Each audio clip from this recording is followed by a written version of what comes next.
Everyone has a story to tell. Welcome to DingoTalk, where we explore the experiences that make us who we are. Here's your host, Carlo Guadagnino.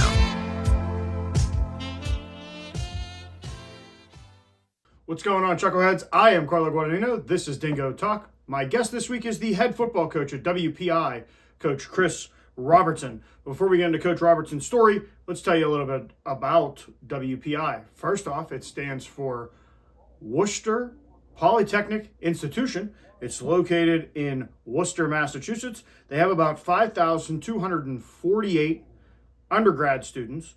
It's $84,000 before aid. It's $45,000 after aid. They have a 60% acceptance rate. They graduate 87%. Their top three majors are computer science, chemical engineering, and electrical engineering. And if you want any more information on WPI, you can find that at www.wpi.edu.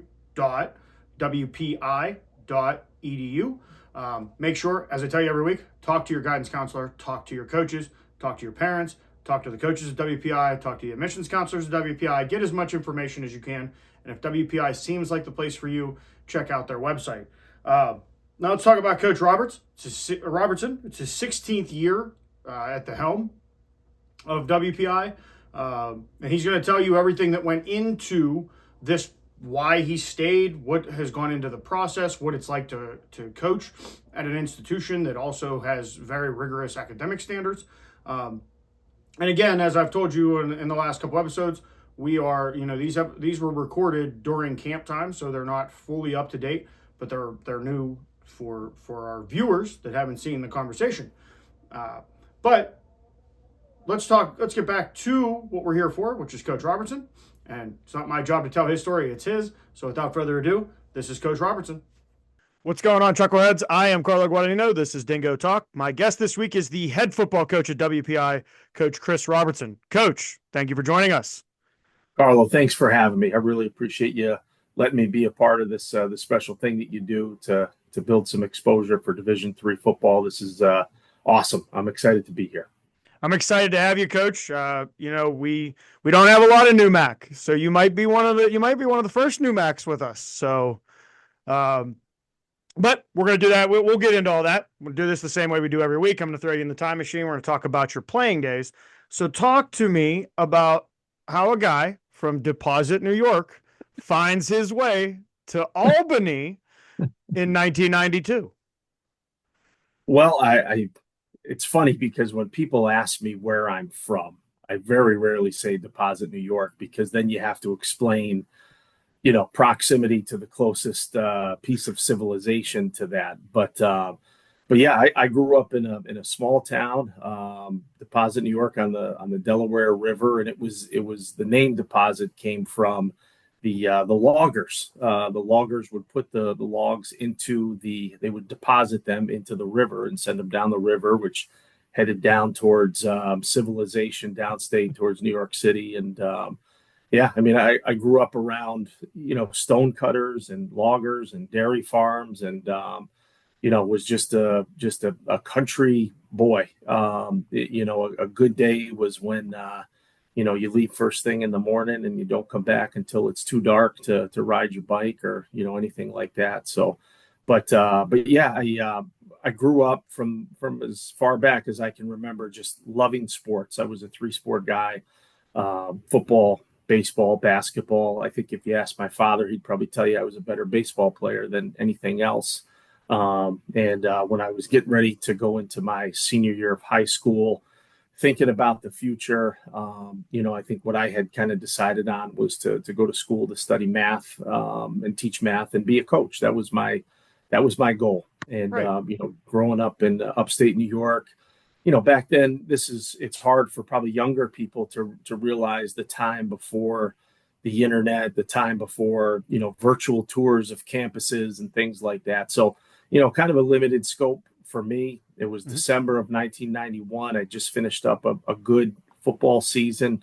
And I was a left-handed triple option quarterback, which is, me and Mike Vick, I guess you'd classify as the two. I was going to say that makes you a rarity. a rarity. Yeah. But I played defensive back in college just to give you an idea of how really good of a quarterback I was. But December 1991, there's a guy that to this day is near and dear to my heart that changed my life, Ed Zaloom.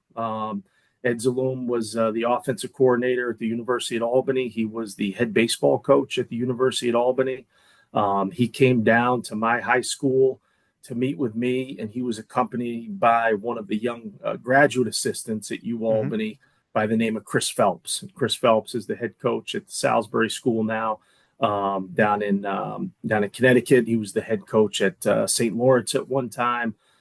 Somebody who I've stayed very close with, and we've recruited his young men from prep school over the years here too. But yeah, I really owe where I am in life to Ed Zaloom. And I played football at U Albany. I went in, I lasted a day at quarterback. And one of the coaches came up to me and said, I think there's some better opportunity on the defensive side of the ball. And I've always been the type of person, I'll do whatever it takes. I want to be able to compete to play. So, moved to defensive back, probably practice 2 or practice 3 in the fall of 92 there, and really never looked back. But, and Coach Zaloom,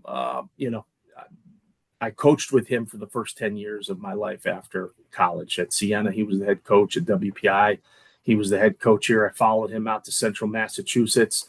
We've laid thick roots as a family in Grafton, and it was because of him. He lived in Grafton until he retired, and he's down in South Carolina now. And my kids still call him, he's Uncle Eddie. My kids have grown up around him or whatever. But yeah, I owe, to be honest with you, where I am in life primarily to Coach Zaloom. He phone calls and got me up to campus. And I remember visiting, I think it was January of 1992. It was a cold day in Albany. And, like I said, my goal was I wanted to play sports.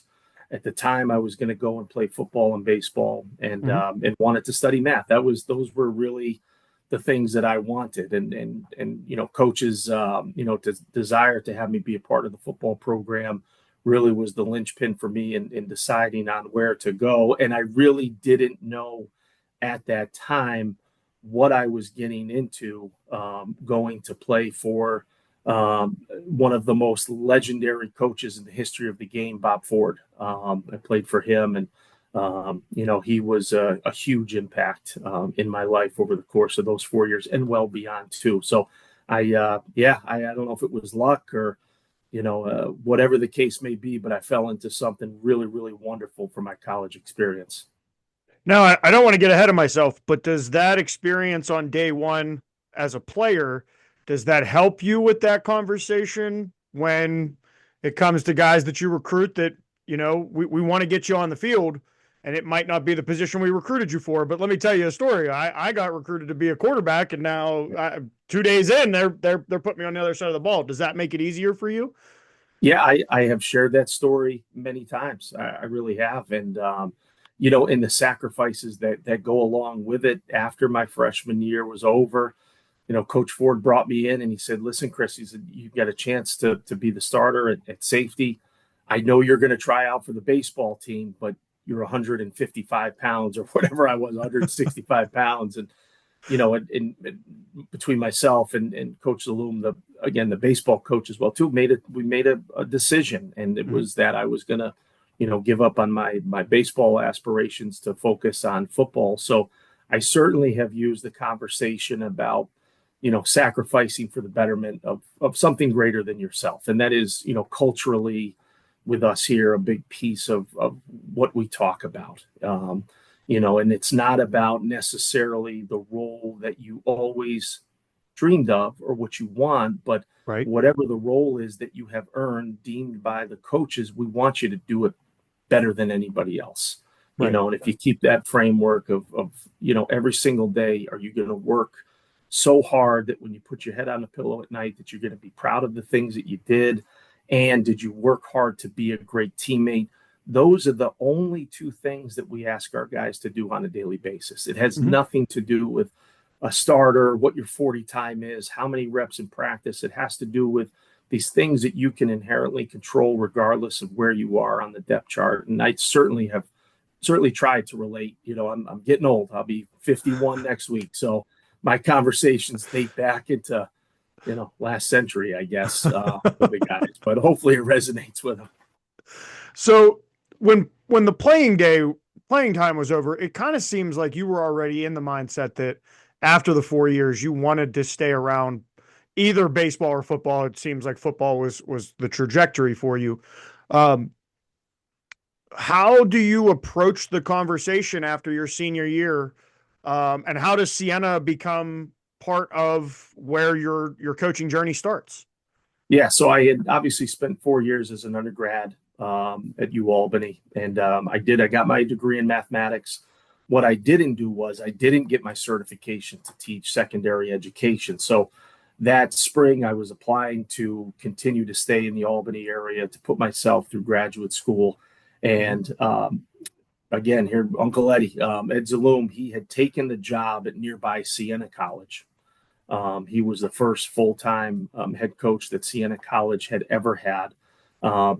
You would know Siena as a basketball school, and to this day, it's known as, I believe, as a basketball school. And it was from club, and we were in the structure of, the closest thing that you see now is the Pioneer Conference, those 1AA non-scholarship conferences. Marist, who was in the Pioneer Conference, they were in it was MAC football. It was MAC football, and it was the original. It wasn't MAC, it was MAAC.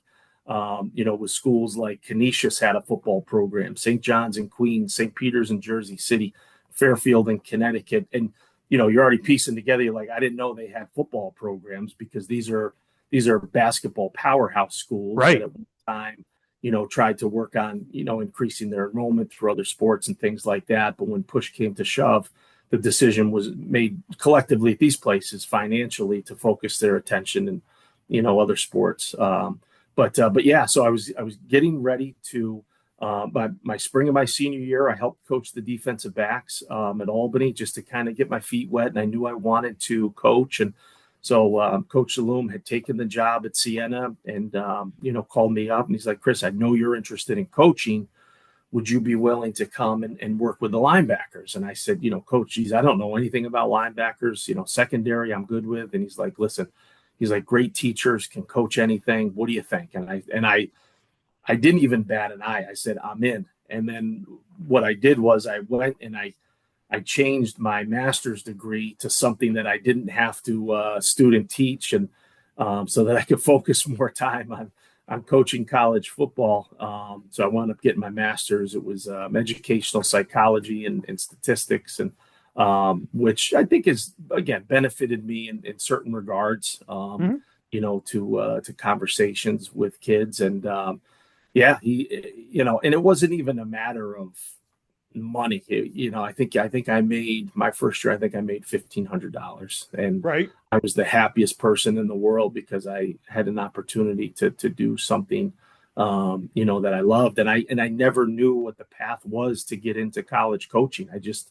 I didn't, I always just assumed I'd teach, coach at the high school level. And then when presented this opportunity, I jumped on board. I didn't even bat an eye. And I was so thrilled to be a part of, coaching at the college level at such a young age.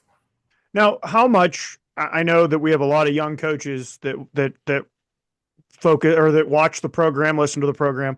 How much does that master's degree help when you're going for that next level job, when you're going from position coach to maybe even just a coordinator job to get yourself into that right behind the big seat? How important is the master's degree? Yeah, I think without a doubt, generally speaking, to have a master's degree to be able to put on your resume, it generally doesn't matter what it's in. Right. There are certain schools, like off the top of my head, I think of Springfield College. If you were to take a look at probably all of the full-time coaches in their, department, I would assume that those master's degrees would be involved in something along the lines of exercise science, something along the lines of physical education that are, because they're probably teaching those things, as well too. But other than those specific types of places. We have an intern program here, and we provide housing for 3 guys. And, these are guys that we've had. I lived there when I first moved out here. These are guys that go on to continue to coach and to do great things. And we do not provide, I don't know if anybody I've ever hired, generally speaking, could get into graduate school at WPI, to be honest with you. But we don't provide that. But I certainly encourage the guys at some point, do it when you're young.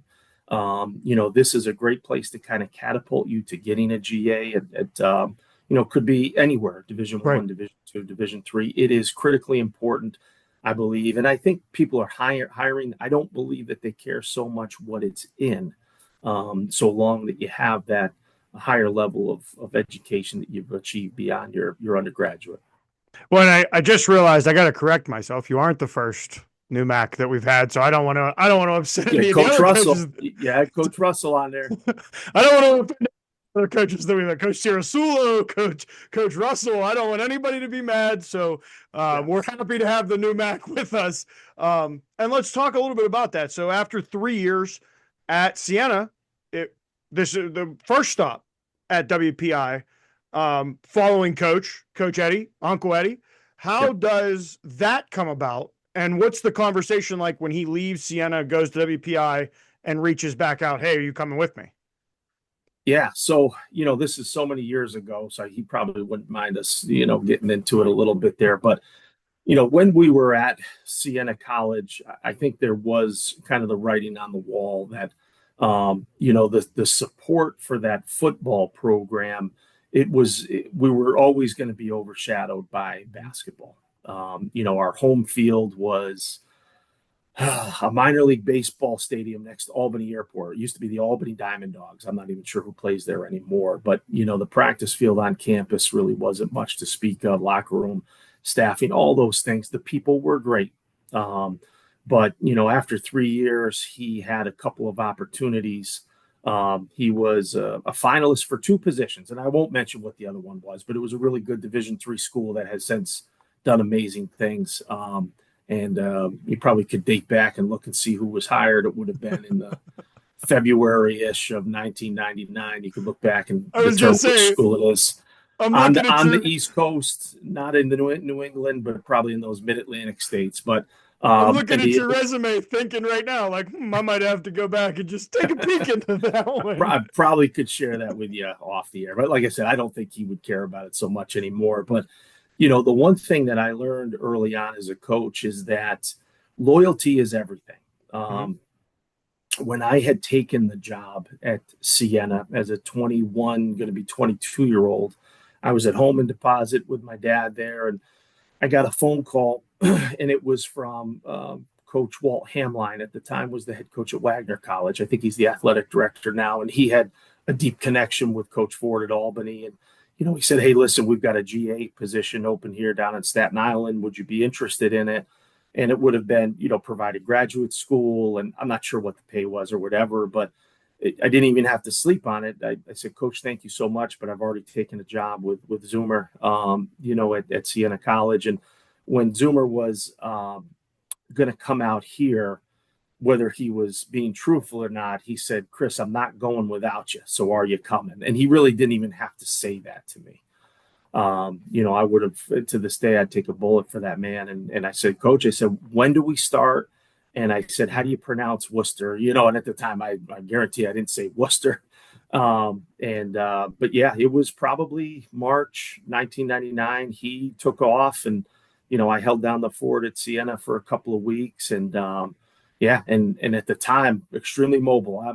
I had a 4-door sedan, 1991 Ford Tempo. And if it wasn't fitting in the car, it wasn't coming with me. And in the matter of, a 2-hour trip from Albany, New York to Worcester, Massachusetts, unpacked. And to be honest with you, never thought that I would live in New England. I'm up to 26 years here. I never thought I would have stayed in New England this long. I'm a New Yorker.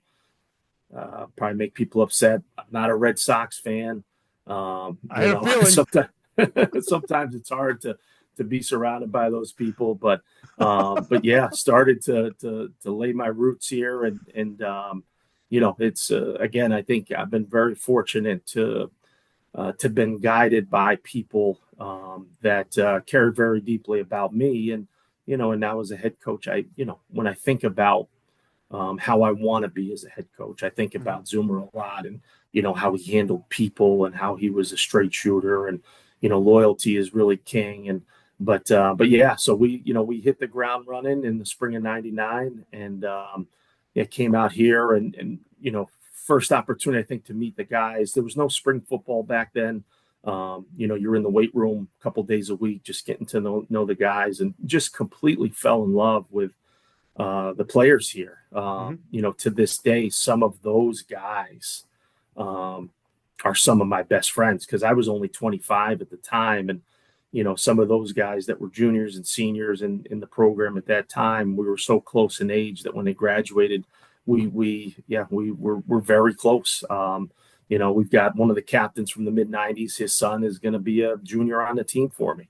Wow. One of the captains from the '98 team, his son is a junior on the basketball team here too. So, this, I found out very quickly, is a very unique, a very special place. The team chemistry, you could tell that it was not going to be difficult to really build something special here, where you could see these guys and the relationships grow between them, and the accountability, and the relationships were just, you could see that it was going to be something very special. Now I have to ask, put myself in the time machine here real quick. 2009, 2010, I was in the Worcester area. I had a coach from the Massachusetts area. I asked him where Worcester, Mass was. He smacked me upside the back of the head and told me it's Worcester, and don't ever say that again. My question is, was there ever a rivalry between you guys and Becker College, who I believe was also located, no longer with us, but was also located in Worcester? Was that ever a WPI Becker? Was that ever, because it seems like it would be a crosstown thing, right?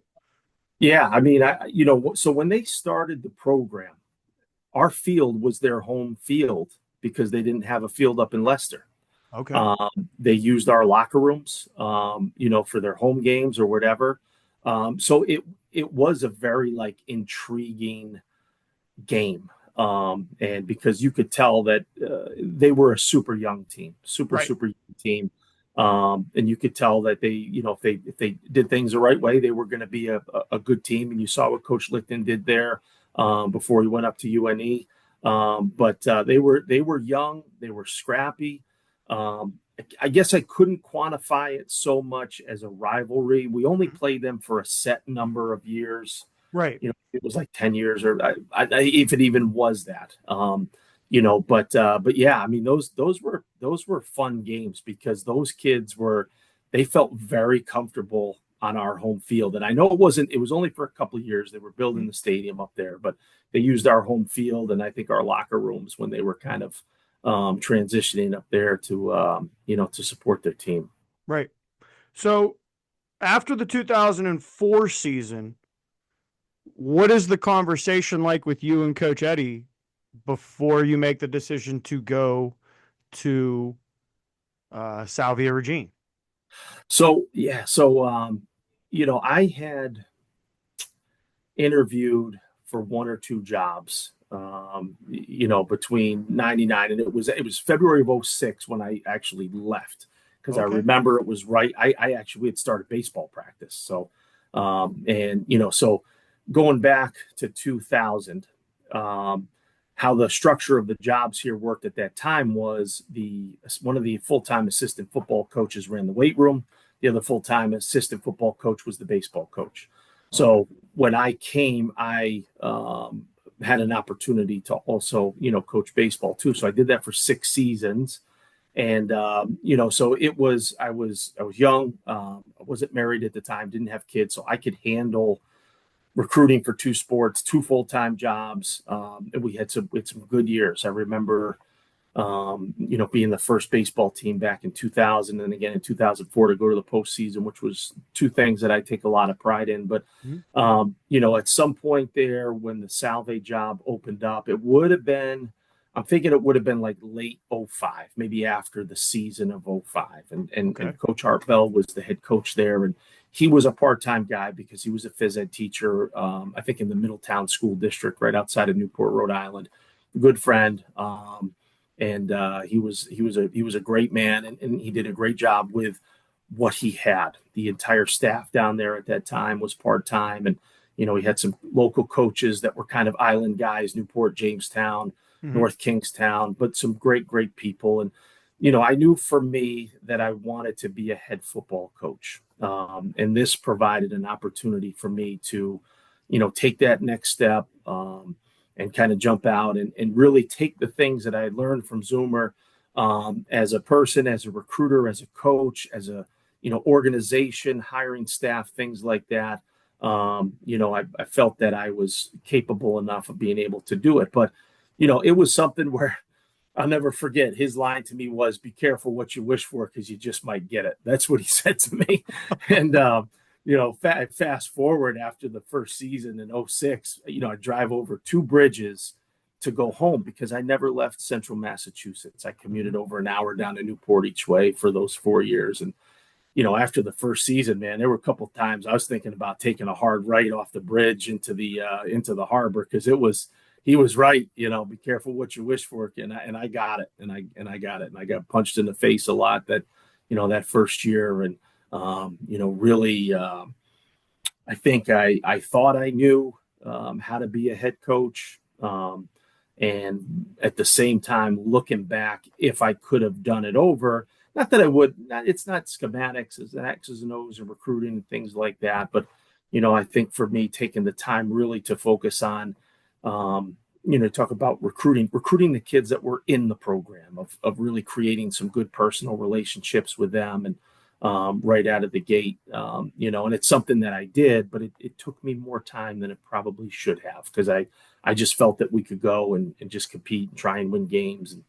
things like that. But there's so much more obviously that goes into it, especially when you're taking over a program. But he was excited for me. Like I said, he knew that it was coming. We've done a good job here. And I think that 05 season, I think we finished 6-3 in a really good conference. I think he knew that it was time, and if the opportunity arose, that he would support me on it. Now, you spend 4 seasons at Correct. Salve? Yep. And then why was it time to come back to WPI? When I went to coach in Newport, if you've ever been to Newport, Rhode Island, to this day in New England, if you said, "What's your favorite place?" I will tell you Newport, Rhode Island. And it's not even because I coached football there for 4 years. It is, you've got beaches, you've got the lighthouses, you've got seafood, you've got the harbor, you've got the cobblestone street, you've got the brick alley pub. Like, there's just so many things about that town that are just, if you're ever in New England, like if we have recruits up from California or Texas or Florida, whatever. And listen, if you got the time, the 2 places I'd go to the North End to get the best Italian food you've ever had in your life in Boston. And I would go to Newport, Rhode Island, and just explore, because it's such a beautiful place. And I felt that when I went there, that we could win. If I looked back, Liam Cohen, who now is a head coach in the NFL, his father, Tim, was the first head coach at Salve Regina, and he took that program to a really strong level of prominence right out of the gate in the early to mid 90s. And, if you're taking over a program, you do want to kind of look at the history. Have they been successful in the past? And Salve is a place where, you probably have about 60 to 70% females there. Most of the dorms have a view of the Atlantic Ocean. You've got First Beach right there. You've got the Cliff Walk. If I was a 17 or an 18-year-old young man and I loved football and the beach or girls, those things, those are things like 90% of the kids are gonna be like, where do I sign up? This is, Right. This is great. And the academics were solid. There's a couple of programs, a criminal justice, school of business, some certain things, the education. And I remember my first recruiting class, we must have brought in 40 or 50 kids, and the university was so excited about that because they wanted to see the male enrollment go up. And, so anyway, fast forward to after the 2009 season, I think we had probably arguably the best defense in the conference. Offensively, we had a good year. We had beaten Endicott for the first time in 08 and 09. We had come close to knocking off Curry. They were kind of the top dog back then in the NEFC. We were beating Western New England. We were beating these programs. We beat Bridgewater State. We were doing some really good things. We lost to Hartwick on a just a heartbreaking last second touchdown the year after they had gone to the NCAAs, and so I knew that we could win there for sure. And then you think about, all right, so I'm also living up here in the Worcester area. During the time that I went to Salve, my wife had twins, and they were born in February of 07, Jake and Danielle.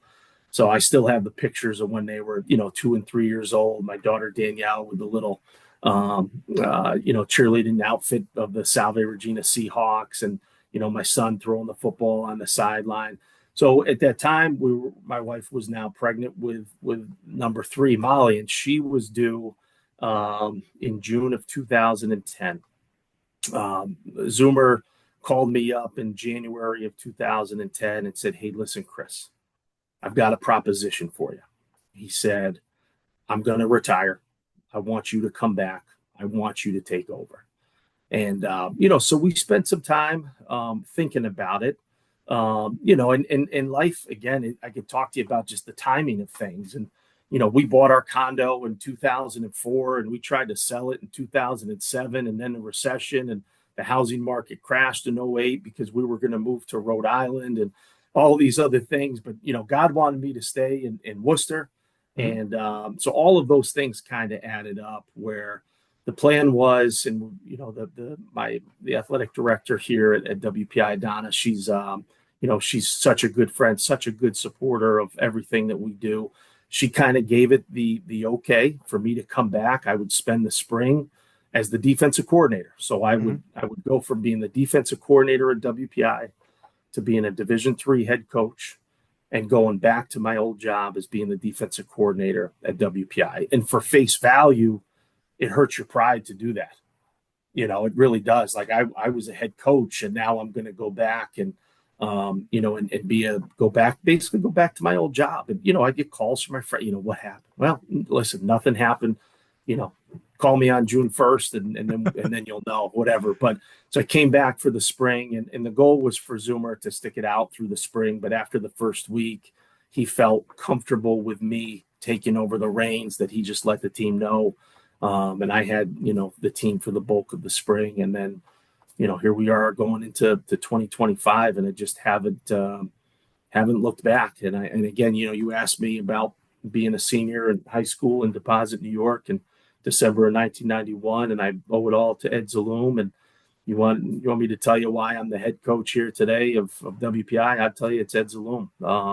He's one of the greatest people I've ever been around in my life, and there is very few people that would be able to compare to him. And I, publicly, and he knows it, I'm very grateful to the opportunities that he's given me, and he is why I am here with you tonight. Now, Coach, I have to ask you, what does it mean for you 15 seasons here in 2025? This would be season 15, correct? Yeah. So in season 15, how does it feel that you were the all-time winningest coach in WPI history? And just so we put that out there so that people don't think I'm just asking that question as like a softball lob, it's a 135-year history. It's not like 20-year history, 30-year, 135 years, and this guy's the winningest coach in program history. What does that mean to you? I guess I've been here a long time. You dang D3 coaches with this the what is that? The self-deprecating humor. It never surprises. Yeah. I think it feels very good. I'm not going to lie to you. I think regardless of how we may be self-deprecating as coaches, we also need some level of validation for the things that we do. I don't think that we are walking around looking for pats on the back for the things that we're doing. That's not the motivation. The motivation is to have a deep impact on the lives of these young men and some of the young coaches that we've had come through here. And, I feel very fortunate to have been. I think the one thing that I'm good at is I'm a good judge of character. I think that when you surround yourself with the right people, you've got a chance, you've got a shot. And I think if you surround yourself with the right people, and if they're talented, that's when you can catch fire. And that's 2015, 2017, 2019. That was great people with great talent that everybody was moving this train in the same direction. If I was speaking a language, those guys were reinforcing it.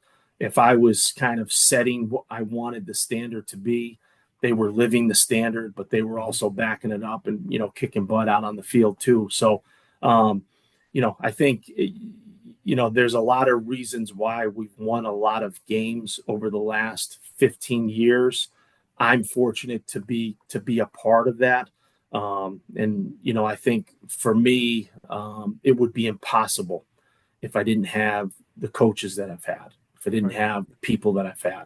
My offensive coordinator, Matt Kelly, he's been with me for over a decade. He's put up with me for over a decade. He's the greatest offensive coach I've ever been around. He's broken every single offensive record, 130 years offense, greatest quarterbacks, running backs. He's the guy who's coached them. My defensive line, special teams guy, Galen Holmes, he's been with me for over a decade. And you want to talk about the greatest defensive lineman we've ever had, the greatest special teams, kickers, you name, we've ever had. He's the guy. I think my intelligence comes from my ability to find good people that I want to latch onto, and I want them to be a part of what we have here. And then if the goal is they make me look like a good coach, then I think that's great. But we certainly share in these things together. But I love it here. It's an amazing place. My son is going to be an incoming freshman for me playing football here. I have been very blessed to live a life that I think a lot of people would look at and be like, wow, that's, I'm jealous, and his twin sister's coming to school here too. Not a football player. She's a pretty tough kid too, though. But very blessed for me. And I think the reasons why I am blessed is because of timing and because of the loyalty to the other people that I've had that have affected my life for sure. Now, this is going to be a little bit of a two-parter. First, tell me what is a WPI guy? And then the follow-up to that is put us in the room. You're talking to a recruit, you're talking to parents. What is that? How does that conversation go? How do we figure out who we're incorporating into the WPI family? I think, I can go back, like I told you, in the spring of 1999 when I first, came here to meet. We had a quarterback, John Riccio. We had an inside linebacker, John Pires. We had a tailback, Nick Fluid. I mean, those are 3 of 80 guys that I met. Right. John Pires is probably the greatest middle linebacker that ever played here. John Riccio is one of the greatest quarterbacks that ever played here. Nick Fluid was one of the toughest running backs we ever had in the history of our program. You fast forward over the past, really, I've known all of the players since 1999, even though I took a 4-year gap there. I either recruited the kids to be here in 2006 that graduated, or I had those kids as juniors and seniors and sophomores. So I've known every kid that's gone through this program for the past 26 years. And, how I think of it is the last names might change. The jersey numbers might change. The toughness is always there. The intelligence is always there. The love for the game is always there. The love for the brothers is always there. I think if I was, how I think of it, if I were to ask a coach on the opposing sideline, what do you think about WPI? My hope is that they would say that they're well coached.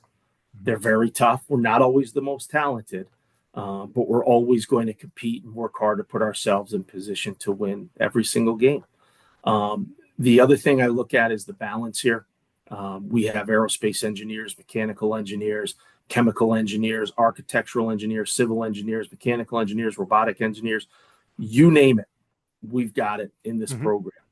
And the fact that these kids can commit themselves to the same level in terms of time spent as any other college football player at any other university across the country, it always amazes me. Their time management, their organizational skills, their ability to really hold themselves accountable. And kids don't use academics as an excuse here, even though the academics are very challenging. Right. You know, how we schedule things with practices, things like that. There's no conflicts. They've got time during the day to get their work done and, you know, things like that. So WPI guy to me, they're tough. They love each other. They want to be successful in life. You know, and I think that they live and breathe to a certain extent WPI football for the entirety of their life. And that's the coolest thing. And I can, you know, kind of parlay this into a recruiting talk of, you know, what are we talking to families about? And, you know, when I talk to parents, to me, it's very easy to say, and I'm a parent and my son is coming to school here. So I can back it up with saying, you know, not only do I want your son to be a part of this program, but guess what? It's good enough for my son to be here too. It's good enough for my daughter to be here too, even though she's not an athlete. You know, so I think when it comes to that, if I can relate to them, where do you want your son to be in 10 years? Where do you want him to be in 15 years? You want him to have a good job. You want them to be able at some point in their life, be able to provide for their own family. You know, the players want to drive a nice car, you know, maybe play a lot of golf in their life, Right. You know, maybe live in the high rent, you know, South Boston or whatever they equate to like success, you know, in their lives or whatever. But, you know, if you picture those things and that's truly what you want for your son, if you come to WPI, you'll never have to sacrifice anything to get there. Okay. And in fact, if you were to come and you were to meet our alumni who come down to homecoming, home games, the young alumni, they're out tailgating, you know, they want to just hang out and have a good time. Then you get the families with the young families and their sons and daughters are running around the field after the game with their little WPI football jerseys, and the dad's wearing his like tattered 2004 Tech football t-shirt. Maybe it's got no sleeves and, you know, a couple of holes or whatever. And just the love that I can visually see and feel from them about their experiences that they had during their time when they were here at WPI, and then related to the success that we've had, to see the amount of pride that they have in this program. To me, there's nothing more in life. I provide for my family. I got a great job. I look back on my time as the best 4 years of my life. When I get married, the guys, my groomsmen, it's my offensive line that I played with. You know, when I'm going on my bachelor party, it's, you know, the guys who graduated in the class of 06, whatever it is. You see these relationships that just continue to last a lifetime because, you know, here, when I went to college at UAlbany, I was the only math major on the team, guaranteed. You know, here, the kids are taking calc together. They're taking Diffie together. They're taking chem bio, all this. So you have a group of young men that, yes, they're together as football players. They are working out together. Socially, they hang out. They live together. But guess what? They're also going through this academic world together, too. So really, their relationships are built around every aspect of their college experience. That is something that's very unique. And I think that lends itself to a closeness, chemistry, accountability. And then when they graduate and they leave, that feeling of family that just kind of permeates them. They're always looking at the scores. I've got 7,000 contacts, no lie. I just got a new phone last week in my phone. The text messages you get from 100 different guys after every single win, even those tough losses. To me, that is something that is so unique and so special that sets this place apart from, I would say, almost any other school that you would look at. you know. And then the last thing we always talk about, this is a private school education. It's expensive. Return on investment, average starting salaries. When you leave this place, you will have the world in the palm of your hand. You are going to make more money than 99% of the graduates out there each year. And that's something I think that matters to people, and they can look at that and see that as something tangible. The education here, it is very marketable in today's world. Everything in the world deals with technology. Technology is in business. We've got a master's degree in artificial intelligence now. Like, the things that this university does to stay on the forefront of the world of education and preparedness for their graduates is really, really amazing. So that's really I think the crux of what we talk to them about. And it's not even a ton of football, know, with the football part. Hey, come hang out with our guys. And if you love these guys, join the family. And if you don't, that's okay too. There's a perfect place for everybody. I always say the guys that belong at WPI, they're going to be here. Now, Coach, how often are you looking at the transfer portal? And if you are looking at it, because we had Coach Janis on this earlier this season, he talked about how anybody who says that they don't take a peek at it at least once or twice in the off season, they're lying to you. It's not a taboo thing. Everybody's using it. Is that something that you guys are using? And if you are using it, are they they're WPI guys that maybe said, oh, I want to go to the bigger school experience, I don't like that. Maybe I'll come back and see if this is still the right fit for me. Is that kind of the gist? Yeah. So, this, obviously we've kind of worked ourselves through the COVID stuff, that free year is kind of done. And, I will say it. So I'll tell you, so this past season, we had 30 seniors, our homegrown guys, and we had 11 fifth-year kids. Okay. Out of those fifth-year kids, 4 of them were transfers, and the other 7 were our homegrown kids. They stayed here. And it's, the cool thing is, like, when the kids stay here for 5 years, it's not because they're stretching their undergrad out. They're getting their master's degrees in aerospace and mechanical. Like, right. These are valuable things. But we had a fifth-year transfer from Endicott, was a young man that we had recruited years ago. Mike Ingrafia, him and his identical twin brother both went to Endicott. Mike had an extra year and decided to come here and broke the school record for touchdown passes in a season. And I think he was maybe kicking himself a little bit because he didn't choose to come here. But I'll say, if you ever get Coach McGonigal from Endicott on, you can have a chuckle with him about that one. We had a young man, Josh Castro, who got accepted into the PhD program for computer science here. He got a fellowship. It's fully funded. He was a Muhlenberg undergrad and played for them for 3 years, graduated early, led our team in touchdown receptions this year, and he's got 1 more year of eligibility. We had another young man, Andrew Giamo, was a player for Union College for 4 years, had the extra year, and he wanted to work on an MBA. And we had some close family friends, and we talked about it. Andrew came out here and scored the first touchdown of his career down at SUNY Maritime for us. Wow. And we had 1 undergrad transfer from all places, University at Albany.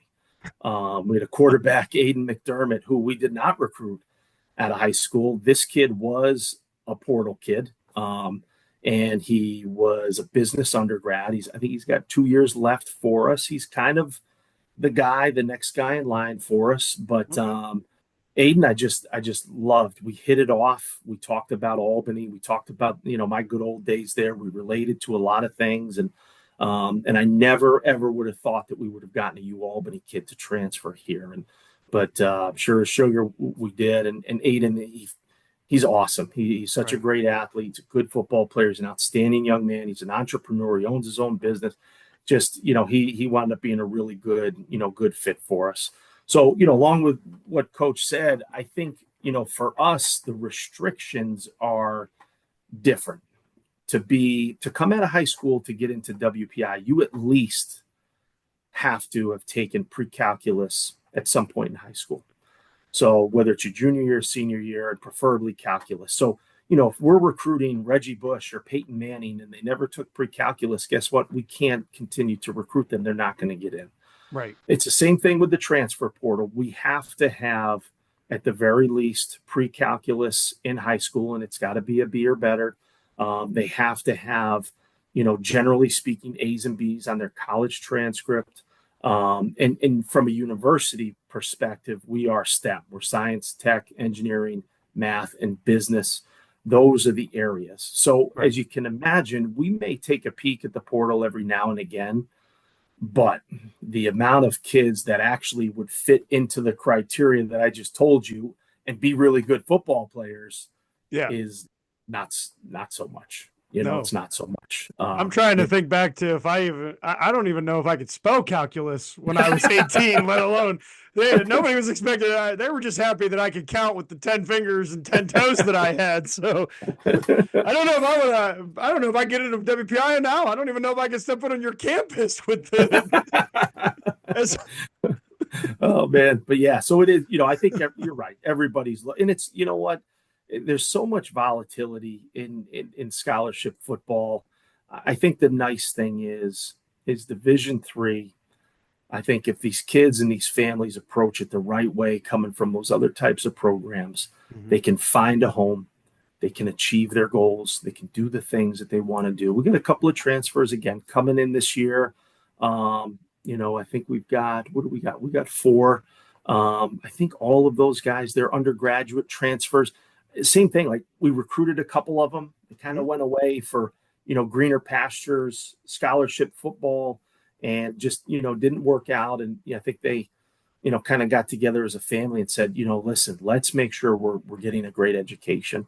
And then let's find a place where you can, continue, to play football too. So I think that, even for us, and we, prior to this stuff, we were not a transfer place. I mean, my first 10 years of being a head coach, I remember Northeastern dropped their program late 2000s or whatever. We got a kid because they dropped the whatever. It wasn't this traditionally is not. It's a place where kids are coming out of high school, but with the volatility, we have been able to communicate and connect with sometimes kids we'd spoken to before who I think have come to the conclusion that they want that really good balance of their life and they want to take a look at WPI too. So, but yeah, I agree with Coach. Everybody's got different levels, I mean, you get out in those Wisconsin schools. I mean, you got Wisconsin, Madison. I don't know if there's D2 schools. It's a lot of those kids are D1 or bust. And there's probably a lot of busts and there's probably a ton of those Division I kids, those higher level. I mean, there's a reason why the Wisconsin schools will have 4 or 5 teams in the top 25 each and every week. Out here, we have this massive saturation of Division III schools, and we've got the NE10 football, which is primarily a New England-based conference of Division II, and straight up population. You're only drawn from a certain number of kids. So I think everybody is definitely involved in the portal to some extent. And then, so I assume, and I shouldn't do that, but I assume that you guys are a national when you're recruiting, but is it a 30-mile circle? Is it a 50-mile radius? What are you looking at as the homegrown guys to mix in with those national guys? Because with academic standards like you guys have, I can't imagine you're only recruiting from the New England area. I'm sure there's California and Texas and all them other places out there west ways. Yeah, I mean, we you hit the nail on the head. We probably, I think when we have our best football teams, I think that Massachusetts high school football is represented probably about 40% of our roster. We have 3 captains this year. We have a young man from Needham, Massachusetts, which is kind of Metro Boston. We've got another young man from Woburn, which is kind of a north of Boston. And the other young man's a military family out of Portsmouth, Rhode Island, who's an ROTC guy for us.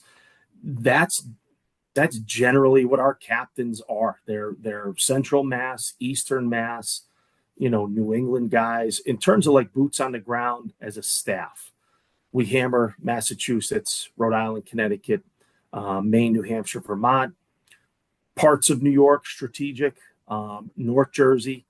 and Pennsylvania. So we will get boots on the ground in those areas. And then outside of that, budgetary constraints, whatever you want to say, a lot of phone calls, California kids, like you said, Florida kids. We've had, in my 15 years, we've had 3 kids from Hawaii. We've probably had 10 kids from Florida, 10 kids from Cali. I have a sophomore. I just ran into him. He was working out in the gym. He's a Mexico City guy. Wow. So we have had kids from all over the place. Utah, Ohio, Washington State. We've had, I think we've got an incoming linebacker from Colorado this year. So it's, generally speaking, New England, Mid-Atlantic, and then you'll be able to pluck some of these national kids who are looking at Division III football, high-level academics, opportunities in engineering and STEM. Right. And in that statement, you're only going to look at WPI, RPI, Tufts, Carnegie Mellon, Hopkins, Case Western, Rose-Hulman, Pomona. You're only going to look at a handful of places anyway. Right. So we've got a shot with some of those guys too. And Worcester's a beautiful city. I mean, we're second largest city in New England behind Boston. And, there's 9-10 colleges here. We've got Holy Cross, Assumption, Worcester State. Such a great town, great restaurants, close to Boston, close to the Atlantic Ocean, close to airports. It's a really, really centralized location where, you can get all 4 seasons. Sometimes that scares the kids from down south a little bit, especially when we're doing our official visits in January. But if they can last through a weekend of a snowstorm, then generally speaking, they'll be all right. So when you're talking about all of that, how did this spring go? Because I would ask you how the 2024 season went, but we're far enough past 2024. Spring ball's over. We're got to be 2 weeks away from camp. 2024 is in the rear view. Let's talk about, how did spring ball look? And that will lead into my next question about, is there a change maybe coming nationally? Yeah. So, I think the one stress point to our guys, we always have that last team meeting late November or right around the Thanksgiving time after the season. You're going to vote on captains. You're going to, schedule exit meetings and individual positional meetings. And those times are kind of the last times that you'll have that team as a whole from the fall season be together. And for us uniquely this year, like I said, there were 30 seniors in the program and there were 11 fifth-year kids in the program, 40 kids that when you fast forward to the spring, all of those kids are gone.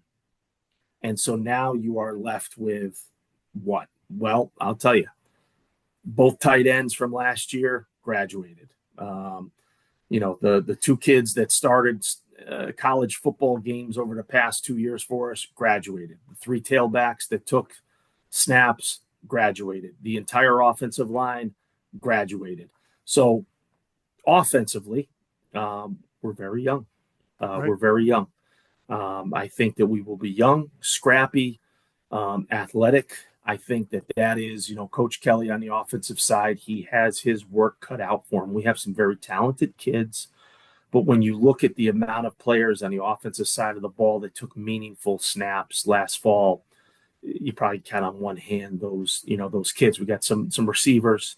We've got a quarterback who, like I said, he was at Albany, took some spring snaps when he was out there, played a little bit in games for us and some 2 quarterback stuff.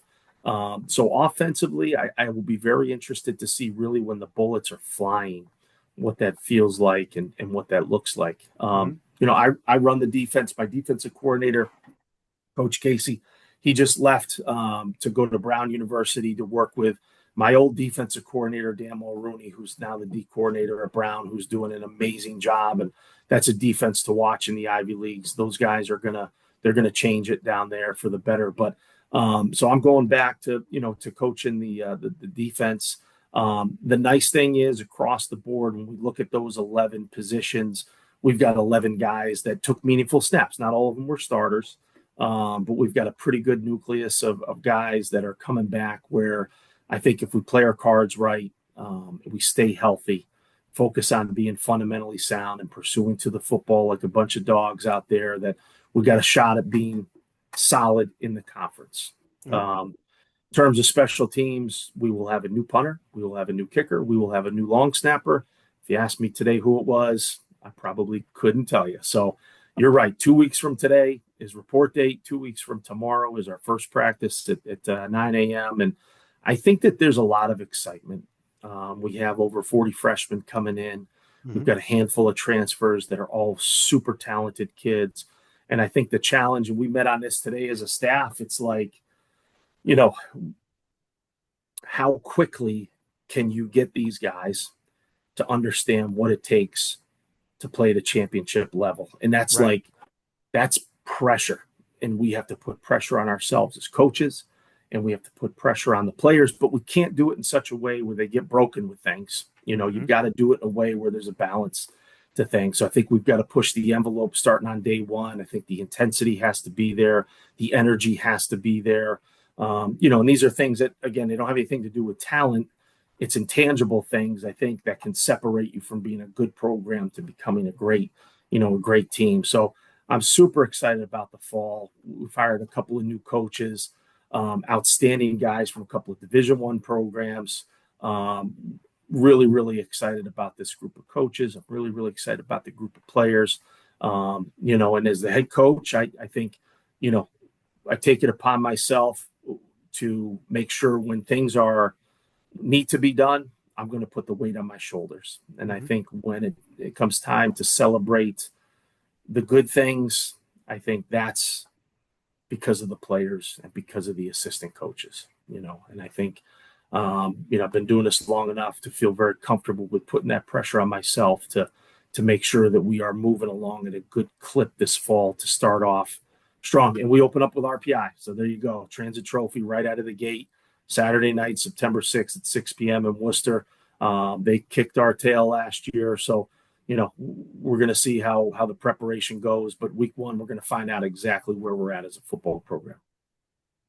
Now, Coach, these are a little bit different of questions. One, we had last week, as this is being recorded, last week we had Coach Parsons as part of our roundtable. He asked a pointed question about how often are teams 11 on 11, 1v1, 11 versus 11. How often are you guys doing that at practice, if at all? Yeah. So the cultural shift. If you take a look at Buddy Tevens up at Dartmouth, was such an innovator in really working hard to reduce injuries and concussions. And the model that he presented to the Ivy Leagues to limit, contact in the spring and things like that, it certainly has had a trickle-down effect, I think, to Division III. To be honest with you, we have the 3 T's of what we do. It's a tag period, it's a thud period, or it's a tackle period.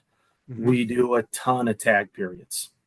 Inside run, or if we are full pads, 11v11 is a thud period, which really means you play hard, everybody stays on their feet.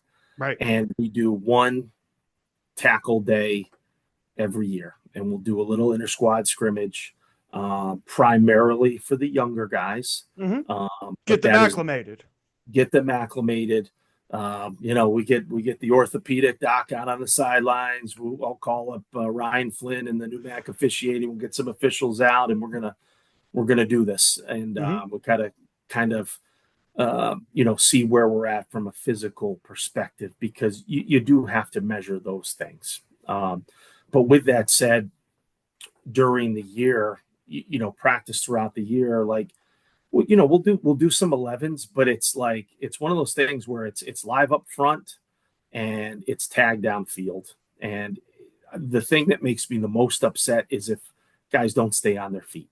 Right. And I always challenge you guys. I'm like, listen, O-line, D-line, I know they may not be necessarily the most athletic guys out there, but if you're not athletic enough to stay on your 2 feet and keep the guys around you on 2 feet, then we got a problem. We got to get them out and get somebody else in there, because that's when the stuff happens. It's not the contact, it's the next, the twist, knocking into somebody's knee, getting thrown down, somebody gets ticked off or whatever it was. But Certainly the older I have gotten, I think the wiser I have gotten with those things, and that, half joking, if you're going to get hurt, do it on game day. Yeah. Like that's kind of the philosophy of, I don't want anybody getting hurt, but if you're going to do it, let's make sure it matters, I guess, but yeah, I agree with Coach Parsons. He's an outstanding young coach.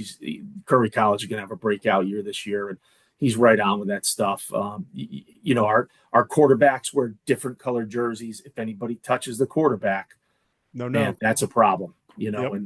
We've had tailbacks in years past where same thing, like this kid's special. Do not touch him, and I'm not going to yell at you too. So we certainly have some pretty strict rules to keep guys on their feet, limit those really full contact days, because you want to make sure it's a long season, and at every single level, the amount of work, the intense workout that is being done on these young people's bodies. When I was playing, it was different. The force at which people are hitting each other today at every single level. You see the ACLs, you see the Achilles, you see the shoulders, you see these things. Right. You can strengthen your muscles, but your body can only support it so much. And kids are training and working at a different clip, NFL on down. So, we have to make sure that we're really limiting those, those collisions for sure, throughout the year.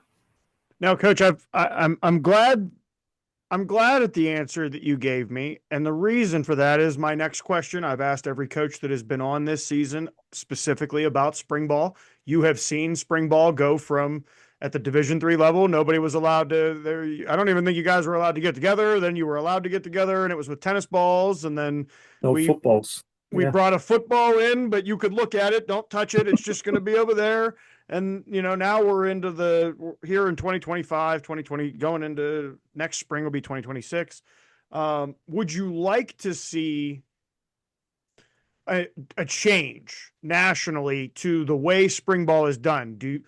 And I don't know, does that mean, do we want to see more pads? Do we want to, because every coach I've talked to, I've not talked to one coach at the Division III level that has ever brought up bull in the ring, because it doesn't exist anymore. We don't do it. I don't know any coach that's going to run an Oklahoma drill in the middle of the spring when it's 30 degrees, especially where you guys are. I don't think anybody wants to do an Oklahoma drill in 15-degree weather. Thud and making sure everybody stays up. And is it time that we allow the Division III coaches who we trust with the student athletes for 10 weeks out of the season to not be able to, or to be able to do their sport in the springtime like the other divisions do? When I started coaching Division III, you're right. It was like conditioning. Mm-hmm. And then, we had the fancy idea to get a couple of towels from the equipment guy and tape them up. And that was our football. Right. And then at some point you got footballs. I would say this, there wasn't a lot of good things that came out of COVID. There really wasn't. But the one good thing that came out of COVID was, for so many years, the Division III Management Council was stuck on concussions. Mm-hmm. We don't want the spring to be helmets. We don't want it to be pads. We don't want it to be these things. And then I remember it was the spring of, I guess it was 21. So fall 20, spring of 21, where, right. Division III, we could get in pads. We were allowed to do, some stuff there, whatever. And it felt good. It felt right. And I think because I have seen it at all of the different steps of development in terms of the allowances of competitiveness, collisions, I guess. I think where we're at right now, I like it. Mm-hmm. I like it where it's at. We can be in helmets. We can get a couple of days in shells. Everybody is staying on their feet. You can teach the game. I think, one of the toughest things was, you can, I played defensive back. You can one-on-ones, quarterbacks, receivers, DBs. You could do it. You could do it in a parking lot in flip-flops if you wanted to. But the big guys were the ones that suffered. Right. The O-line, the D-line. And if you wanted to do any pass pro without a helmet on, well, sure as sugar, somebody was getting a finger to the eyeball. We just said, man, if we just had helmets, we'd be okay. So, I think I'm personally okay with the structure of where we are at. Having the ability to be out there, to be able to compete. Most of those practices are helmets. Like I said, you get a couple of days in shell. I'm pretty good, I think, with where we're at, because it also provides you this opportunity to teach, and I think that obviously football being physical, and it's a huge part of the game. But when you think about the spring, what are you doing? Well, for us, we have 40 kids graduate. Right. So you have a lot of kids that have never taken a snap. They need a refresher course on a good stance, on where their eyes should be on the snap of football, on which foot to step with on the snap. So the ability to kind of focus on the teaching part of that, I think, is critically important. And I do believe that, the purpose of the spring, and I always tell the guys, we can go at a really slow pace in the spring, because we're not playing a game on Saturday.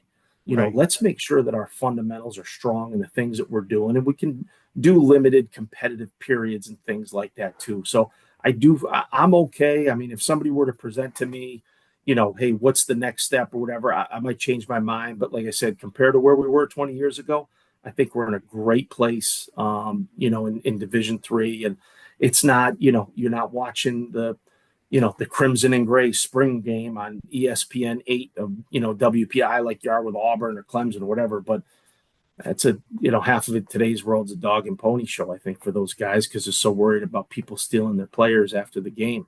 Right. But yeah, so that's probably where I'm at.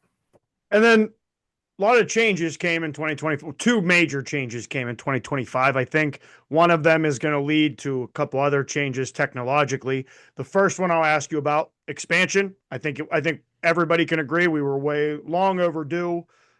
Is this the right number? Are we sitting right now as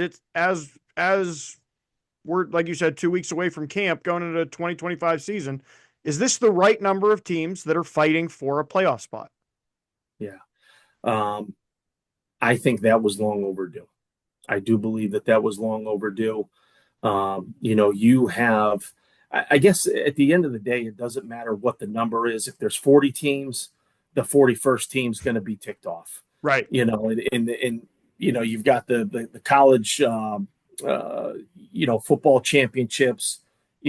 There's always going to be that last team that, man, we should have been in or whatever. So you're never going to make everybody happy. But I do believe that, having 40 teams in what we do, there are, you certainly get some AQs coming from conferences, to be honest with you, that aren't that strong. And that's okay. That is okay. You have a conference, you have an AQ, you have earned the right to compete in the postseason. And I think that's awesome. I think what you had was those borderline at-large teams that were very good, that in a different time would have deserved a chance, and now they're getting that chance. So right. I like it. I wish that there was enough financial stability in the things that we were doing, where, the travel costs, the distances didn't preclude you from truly creating brackets that led to something. You're always going to get like a first round matchup of two top 10 teams, and you don't have to, you don't have to do that. So I wish that we would be in a place to do that. But, that is, Division III money, I'm pretty sure, comes from March Madness. I think that stuff funds, right. everything or whatever. And, so obviously the funds are limited, but I think when push comes to shove, I love it. I love it. I was on the NCAA regional committee back in 2017, 18, 19. I was on it when we were 9-1, and our only loss was in double overtime to MIT. And, and I mean, we could go back in time and say, if there were 40 teams, would WPI have been in it in 20?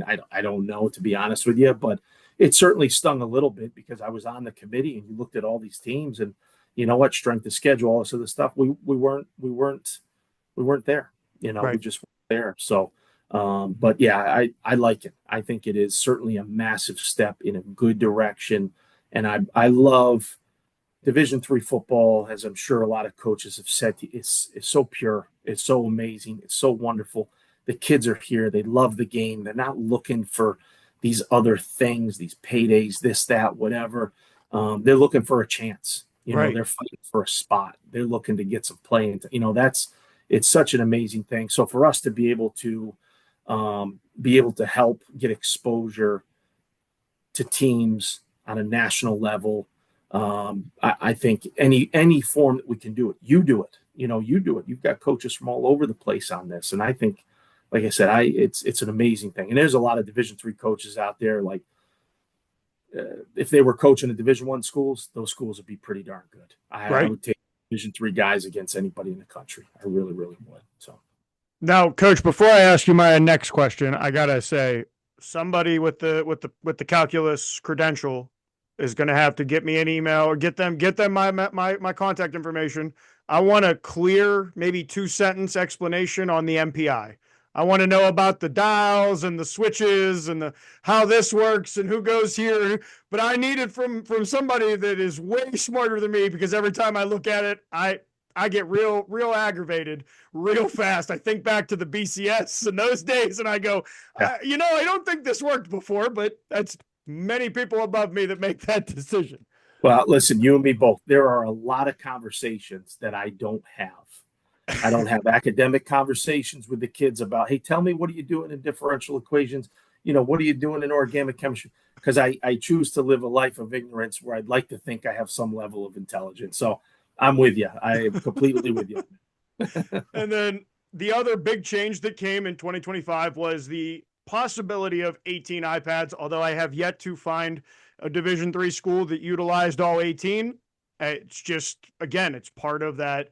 There's a funding part of that. Plus coaches, it's not 28 full-time coaches. You got maybe 5-6 full-time coaches and a couple GAs. My question is, did you guys utilize the iPads last season? And is that something that you see kind of improving for you or helping you and the players who are used to, I mean, we are in the generation, we're used to having a screen in front of us, having it readily available. And then the second part of that is, does the iPads eliminate the waiting till halftime on a targeting call? Do they eliminate the having to submit tape to the commissioner of the conference to make sure that a kid, especially when you're only guaranteed 10 games a season and 40 games in your 4 years? I know a couple guys that lost game 9 at the halfway point and game 10 to start. Yeah. Does the iPad edition, does that kind of intro us to replay and maybe only use replay for that specific thing? Where do you fall? Yeah, I guess, the tough thing was for me last year, I'm a creature of habit, very much a traditionalist with a lot of things. Last year, so we approved it on kind of a 1-year, trial basis in the new Mac. There were certain teams that utilized it, and there were certain teams that did not. Now, with us uniquely, we didn't have the equipment approved by our university because you've got some Wi-Fi frequency. There's a lot of stuff going on in the stadium on game day, whatever. So I deferred to the IT people on it. We didn't get it till the middle of the year. So I made the decision to not do it because we would only be at a disadvantage. Right. And I talked to Mike Sarasulo at Springfield, and they do stuff the right way. He's like, Chris is like, we gotta get used to it in practice so we can do it on game day. And that makes complete sense. But we just weren't there last year. So I made it a point to email myself, all the coaches of the teams that we were playing. Hey, listen, we are not going to use it. I think gentlemen's agreement. I would like for you to be in agreement that we are not going to use it on game day. So everybody in our conference, whether begrudgingly or not, agreed to my wishes, at least when they were playing against us, to not do it. But now here we are going into 2025. We don't have any more excuses, and we've got to keep up with the Joneses. And I think that is it going to make coaching easier or harder? It's a very slippery slope. as somebody who's been coaching defense for a long time, if I call a defense, I don't stand behind the defense. I stand behind the offense. Right. And, I can watch another team, anything that they're going to do. And if it's run game, I know where the fit's going to be. If the play's not made, I know I can narrow it down to one or two kids. I can have a conversation with it. So I think my experience, helps me in that regard. So I think that it will certainly help teams from a schematic perspective in that moment. There still is the thought of like, okay, so what type of adjustments are you going to make? And this has always been a chess match. It's the way life is with football or whatever. So I think it's a different level of a chess match. I think the slippery slope comes from, how much do you want the players to look at it on game day? Do you want them to be immersed in it? Do you want the quarterback to watch his interception 17 times on slow-mo replay? No. So there's got to be some limitations to the things that you're doing. Right. There has to be some level of limited access for players. In terms of coaches, if we're just focused on the past, are we really taking care of what's going on now? So, these are things at the Division I level. All these questions that I have in my head, they've had them answered for a decade. They know all this stuff, but I'm a little bit new to this. So, we're going to work through it. In preseason, we are going to utilize it in practice. I can't say it's going to be every practice, but it does, whether it's good or bad, it does have to become part of what we do, because if other people are utilizing it, there is some level of an advantage to it, because you're going to be able to take a look at these things in real time, what's going on. Then, we have to do that as well too. And, and then it gets into like assistant coaches, personnel. When I hire interns, they love being a part of our program. But I tell them, I said, listen, you get to be a position coach, but guess what? You're also going to be your own GA. So you got two jobs. Right. You got to coach the kids, plus you got to break down the film, plus you got to do a lot of stuff. So, we're limited in terms of obviously staffing and things like that too. But I think the good thing here is we got a lot of, we'll have some game day guys, whether it's freshmen that aren't suiting up or whatever. We're going to put them in some roles where they can, bring value to the team on game day that maybe they didn't think they were going to have too. So, but I'm okay with it. Like I said, as a traditionalist, I don't love it yet. Hopefully I will at some point. But, I think if we're not forward thinking and moving in a direction for the game, then I think we're doing it a disservice for sure. I would bargain to say the over 50 head coaches would say they don't need it, and then the younger crowd would say that they would want it. That's what I would think. Now, Coach, does this also mean, and I guess we have to start considering the financial burden of the next change that I've heard from a lot of people that seems to be coming down the pipeline, which is the in-helmet and in-game communication that has to be hooked to your scoreboard and has to be retrofitted and all these things. Is that something that you see coming in the near future, or are we just we'll wait and see kind of thing? Because and I ask it that way. I don't want to make that sound sarcastic. The reason I ask it that way is because we made a decision last year in April of 2025 and said, hey, 240 some schools, good luck. We're starting this in August, and it's official. So good luck, have fun, figure it out. So that's why I asked it that way, is do we think is that something that you guys and maybe some other schools are starting to prep for in terms of knowing it's coming down the pipeline?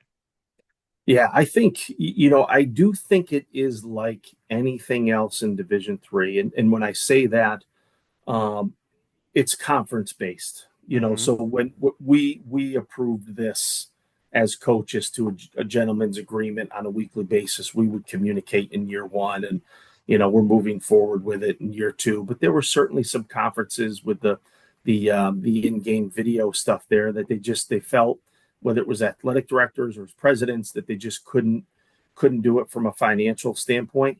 We could sit here and talk about facilities. We could talk about the Wisconsin leagues and these indoor facilities and these weight rooms and things like that. And if I don't know a ton about it, but I would bargain to say that their conference is going to be like, yeah, of course, let's do it. This is going to this is going to move the needle for our conference, in which they're right. I think, for us, we're middle of the road conservative in the new MAC, I would say. They do a great job of listening to the coaches, but they're also going to analyze the financial impact of what this means. But from the tech side, you know what? Makes complete sense for us to do it. I mean, shoot, I probably could get a junior to design it for me if I wanted to. Well, yeah, you guys have a little bit of an advantage. That's right. Yeah, we've got, it's funny. I mean, I don't want to go on a tangent here, but we've got this outside company who's working with some of our players, and it's academic project work, where they have these eye tracking devices that they use for like pilots in the military, and they can tell exactly where the vision is. And, so picture some level of, it's, I guess it's kind of like not artificial intelligence, but you've got, you can retrofit a helmet, and they did it with our quarterback this spring, where this red dot would tell exactly where the eyes of the quarterback were on. And then there was a video camera, and then he was mic'd up so he could go through sevens. And like I said, we didn't even do it in practice. They did it as like a project academically here. But this is something that could be next level in terms of teaching, where you're not just putting a GoPro on a kid's head, just the general vicinity, but the camera is actually tracking with this retina detection stuff here. So, I mean, there's so much stuff that is out there. It's so far above my head and thinking and things like that. But when I saw this here, I'm like, man, there's got to be so much stuff that is out there. And, the sales pitch that the guy gave us was like, hey, what if you paid $1 to watch Patrick Mahomes' viewpoint for a game? Would you do it? And I'd be like, you know what? Probably would. That'd be $1 million deal right there. So there's so much technology out there. So this communication stuff, it's already out there at the scholarship level, the green dot. And I think that, yes, it is a matter of time before it will hit us. When is it going to happen? I'm not sure. I think it generally starts with kind of like conference by conference with what they support, and then it can, move to some higher level. Coach, last question before we get into the Fast Five. What's the message for the WPI faithful? I almost threw an IAL in there because, I'm a Whippeal guy. I had to at Western Pennsylvania almost slipped. But what is the message for the WPI faithful for 2025? Yeah, I mean, I think, I'll go back and say, for our alumni base, certainly like I said, the last names changed, the jersey number changed, but I think they can take a tremendous amount of pride in what we do here. Why am I here? Why do I love coaching at WPI? I love these players. They love the game of football. They want to be successful in life. And, I have this tremendous amount of pride in being very connected to our alumni base, and my goal each and every single day, doesn't matter what day of the year it is, I want them to be proud of what this program is. And it happens in so many ways. It's wins, it's losses, it's graduations, it's job placements, it's touchdowns. It's, it is so many things. At the end of the day, I think, people should take pride in knowing that there's no shortcuts to success. I think that we do not change anything when it comes to the standard of what it means to be a football player in this program. You're going to represent your team, your family, your brotherhood, this university to the highest level, whether you're on the field, whether you're in the classroom, whether you're in the community, whatever the case may be. The standards are very high. The standards don't change on a year-to-year basis. And we have a bunch of young men going into this fall that they want to live the standards for themselves. They want to live the standards for the people who walked on that field before them. And they want to, I think, continue along providing a tremendous overall product in what WPI football is on and off the field. All right, Coach, it's the Fast Five. It has nothing to do with football. It's all about you. All right. If you could live anywhere in the world, where would it be? Anywhere in the world. I personally, I would take somewhere in South America with no cell service and some type of a fruit farm. I don't know if it's mangoes, I don't know if it's limes, I don't know if it's bananas, but I would be off the grid, relatively close to the Pacific or the Atlantic. Yeah, that's as long as my family would be okay with that. I think my wife might be. I don't think the kids would be at this point in their lives, but that would probably be it. It definitely would be some type of farming involved where I was. I like that. What's the most important lesson thus far you've learned over your career? People. It is, when you're a young coach, you think you can do it all. We're going to win. I'm going to do this and I'm going to do that. And, like I'd said to you before, when you surround yourself with great people, um, the wins feel good Mm-hmm. and the losses are manageable. You have a chance. And if you can find and catch fire with great people who are talented at what they do, that is the penultimate goal each and every year, each and every recruiting class. Personal relationships with the people in your life, whether it's at home, whether it's in the program, are the most important things, and you can't get caught up and, work all the time and things like that. It balance people, surround yourself with people that care about you. For me, it's all about people. Right. If you weren't coaching, what would you be doing, and why would it be teaching calculus to guys that are going to end up coming to WPI? Yeah, that's a good, I probably would dabble in teaching mathematics, Mm-hmm. but there would definitely be a farm involved. There would probably be a hobby farm. There would be chickens. There would be a pet duck. There would be a pig. I like a pet duck. There would definitely be, our mascot is a goat.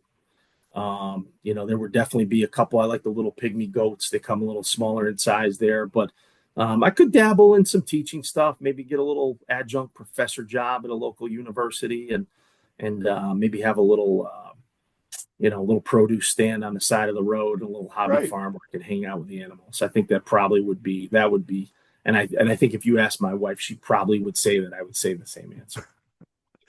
What is the best compliment you've ever received? Ah,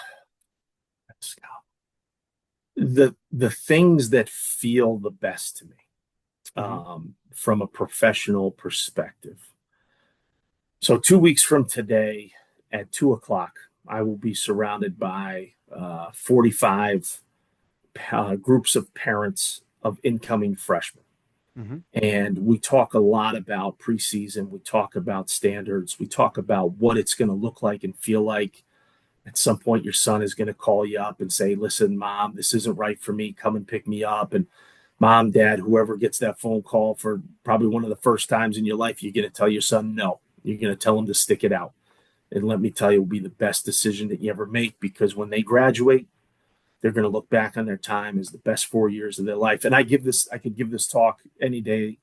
The things that feel the best are when it's graduation day, and I have an opportunity to see my guys when they graduate, and I see their parents, and they look at me and they say, you know what, coach, every word that you said, it happened. Every word that you said was right. And if we could go back and do this again, we would have never changed a thing. Those are probably the best compliments, because it lets me know that I'm having some level of an impact on these young men's lives. And that is something that drives me from a professional perspective. And then the other side of compliments. What's the best insult you've ever gotten?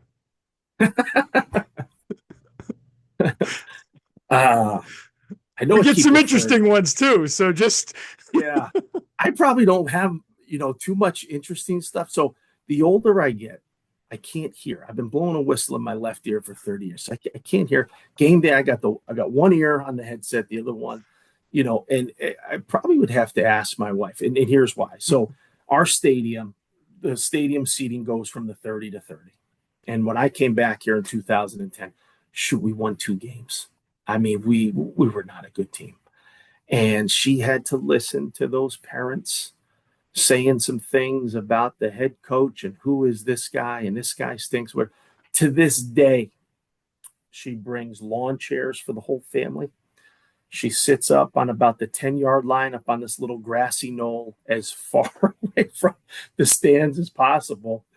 But now it's come full circle because now she is the parent of a WPI football player with my son coming in too. So I probably would have to defer to her. I know she's heard some stuff back in like 2010, 2011 when we were struggling as a team getting out there. But I can't think of anything specific per se, but Lord knows there have been some things said along the way. Hopefully just not in the past few years.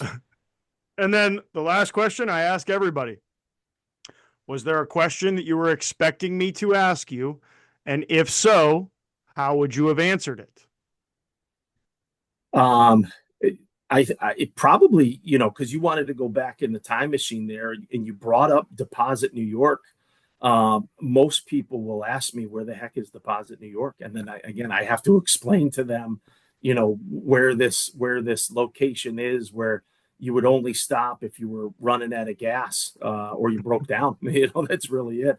That's probably the one question. The fact that you brought that up was you definitely did your research on that, because like I said, I live out here in New England. There's nobody that ever heard of that town. Probably, I think, relatable to where I come from, I would think. Well, Coach, I got to tell you, my fiance is from Port Jervis, New York. Love it. And I'm a little bit of a weird nerd like that. I'm a Pennsylvania kid. I like knowing about all the small towns. We started down that road together, and now I've learned a lot about New York. So when I knew you were coming on and I saw U of Albany, I had to ask some questions. I'm still not really sure, but I'm from Plum, and nobody could tell you, other than Pat McAfee, nobody could tell you what Plum is, except for the fact it's 30 minutes down I-79 from, you go through 2 tunnels and you get to us. That's so, Coach, I want to say thank you very much for taking the time to stop by and talk with us. Best of luck this season. And for everybody that's sticking around, what comes next. Serenity, who I was just talking about, she's going to come on and try to defend that title of hers. She took it from us last year. We made fun of her in year 1. We do 10 games at the end of every episode. We pick 10 games and who wins, who loses. My friend who helped me start this, we're former D3 football players. So first year we ran with it and we were good. And she was learning about the game. And we gave her a lot of crap at the end of the year. Because, you didn't really pick people that won a lot. By week 6 last year, she really had shut both of us up, because she was so far ahead in the standings that it didn't get better in week 7. And for us, it didn't get better in week 8. So I have a feeling a lot of this overtime segment is going to be me just eating crow on whoever I pick. She's probably going to pick opposite of me because it worked last year.